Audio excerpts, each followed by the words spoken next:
By making small but strategic shifts in how you can communicate, you can stop problems before they start. One of the easiest ways to reduce client anxiety, tell them what's happening before they have to ask. Hi everyone, welcome back to this week's Thursday episode of the Design Dialogues podcast. If you've ever had a project go off the rails because of miscommunication, unmet expectations, or endless back and forth, today's episode is for you. Because the reality is, the best designers aren't just great at design, they're great at communication. And that's what keeps their projects running smoothly, their clients happy, and their studios profitable. So today we're talking about simple but powerful communication hacks that top designers use to prevent frustration, set clear expectations, and keep projects on track. And if this is something you know you need to refine, this is exactly what we tackle in the health check, because great systems start with great communication. Most client frustrations don't come from bad design. They come from unclear communication. Think about it. Clients assume things will happen faster than they actually do. They don't understand how many decisions they need to make, and they panic when they don't hear from you for a few days. And when there's a gap in communication, they fill it with their own assumptions. That's when you start getting panicked emails like, "Just checking in, have you ordered the tiles? Did you get my last email? I haven't heard back. We're assuming install will happen next week, can you confirm?" But here's the thing, you control the client's experience. By making small but strategic shifts in how you can communicate, you can stop problems before they start. One of the easiest ways to reduce client anxiety, tell them what's happening before they have to ask. Instead of waiting for them to check in, do this instead. Send a weekly or bi-weekly progress update email at appropriate times throughout the project. There's no point sending weekly updates if nothing is happening. But set the expectation with the client beforehand.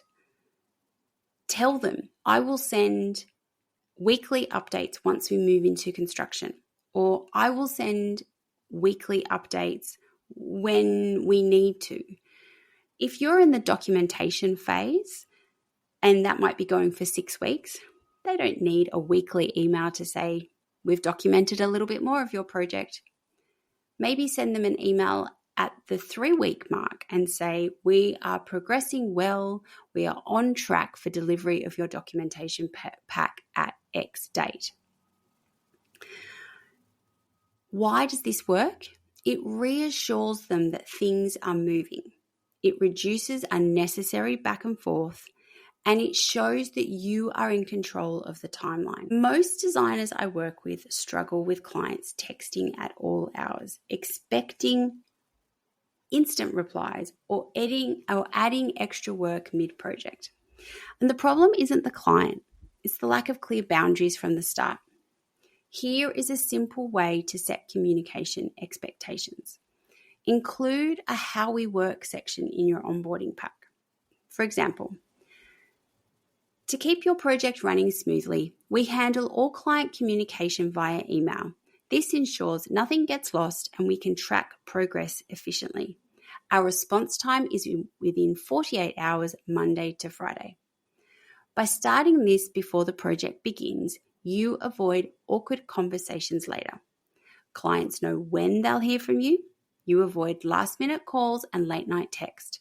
You set yourself up as a professional, not a 24/7 service. And if you have a client who doesn't quite understand what that means, and they do send the text message at 7 p.m. at night, don't reply. Reply at 9 a.m. the next morning and say, thanks. As per our company policy, I would really appreciate if you could send this in an email. It just helps us to keep all client communication in one central place. So much of this comes down to educating our clients, and sometimes you need to educate them several times over. A huge source of frustration in design projects is unexpected costs. Clients hate feeling like everyone's taking a little bit off the top. But as designers, we know things change all the time, especially with trade pricing, supplier delays, and client requests. So how do you keep pricing transparent and avoid uncomfortable conversations? Frame pricing as a flexible investment from the start. For example, design is an evolving process and sometimes things shift as we refine the details. We'll always keep you updated on pricing as we go, so there are no surprises. This helps set their expectation. It's not that they've said this is the budget and it will not move. You are setting the expectation that the investment, their budget, is something that will be discussed along the way. Another great thing is to break down costs clearly in proposals. So for example, instead of just listing furniture package, $30,000, be a bit more specific. Say the sofa, $6,500, dining table, $4,800, window treatments, $7,200. This way, if they want to cut costs, they can see where their money is going instead of questioning your pricing. And if you're struggling to keep pricing clear and simple, we cover this a lot in the health check. Making sure your pricing system is transparent and making sure that it works for your studio is something that a lot of designers struggle with. And so it is something that I work with a lot of designers with in the health check. One thing that I know to be completely true is that a transparent pricing system builds trust and confidence. At some point, every designer faces a tough client conversation. Maybe it's about delays, budget increases, or scope changes. The key is to stay calm, clear, and professional. Here are some things that I have used in my own experience that have helped me when it's come to these difficult conversations. So scenario 1 is when a client wants extra work for free. Client: can we just add a few more layout options? Shouldn't take long, right? My response: I'd love to explore that for you. Some additional layouts take extra design time. I can put together a quick estimate so you can decide if you'd like to move forward with it. One of the other ones that is so common is when the client asks, wow, that's more than I expected for the cabinetry. Your response: I totally understand. Quality cabinetry is a big investment, and we've sourced a supplier known for craftsmanship and durability. If we need to adjust the budget, we can look at alternative materials or finishes to bring the cost down. Just let me know what works for you. This one works because it reassures them that you're on their side. You understand that this joinery bill that's just come in is quite high. It also puts the power back in their hands.